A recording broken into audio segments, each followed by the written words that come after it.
মৰমৰ ছাত্ৰ ছাত্ৰীসকল, আজি মই তোমালোকৰ ক্লাছ 4ৰ স্পন্দন পাঠৰ পাঠ্যপুথিৰ পাঠ 1 গছে যদি খোজ কাঢ়ে এই পাঠটো অকণমান আলোচনা কৰিম। গতিকে ভিডিঅ'টি তোমালোকে স্কিপ নকৰাকৈ শেষলৈকে চাবা। এতিয়া কি কৈছে চোৱা, তোমালোকে প্ৰথমতে বুজি পাব লাগে বা পোৱাৰ যত্ন কৰিব লাগে যে গছৰ পৰা আমি কি পাওঁ। ইয়াতে দিছে চোৱা, গছৰ পৰা আমি ফুল, ফল মূল, ছাঁ আদি পাওঁ, হয় না? তোমালোকে এইখিনি জানাই। গছত বহুতো চৰাই চিৰিকটি, সৰু বৰ জীৱ জন্তুৱে বাঁহ সাজি আশ্ৰয় লয়।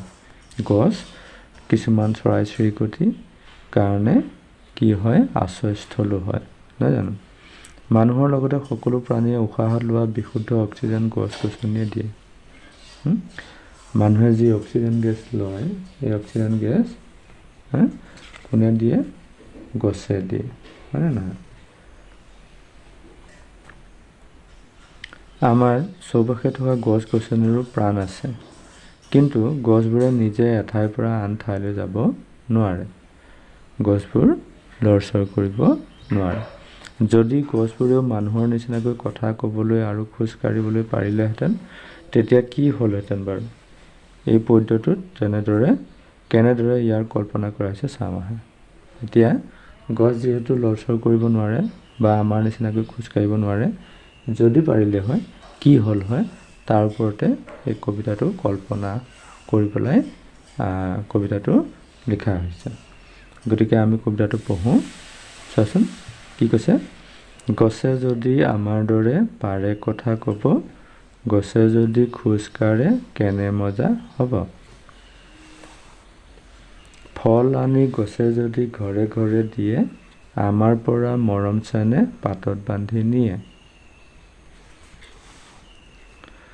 ঠাই এৰি গছ যদি আমাৰ লগত যায়, চাইকেল ৰিক্সা গাড়ীবোৰৰ কি হ'ব বিলাই।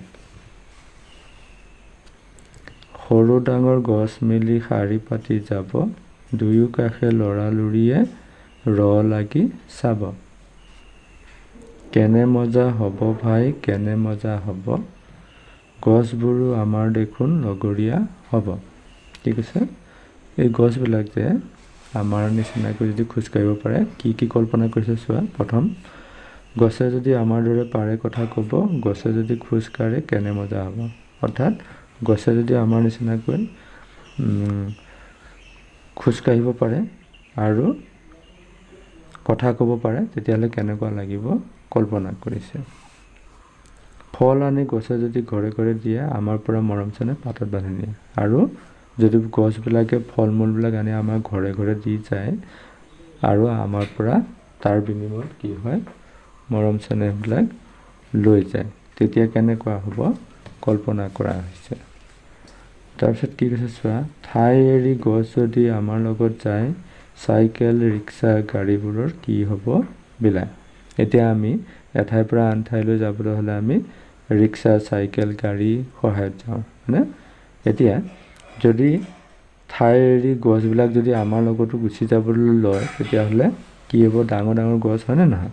তেতিয়া এই চাইকেল ৰিক্সা এইবিলাক গাড়ীবিলাক কি হ'ব, কেনেকৈ যাব, সেইটো কথা কৈছে।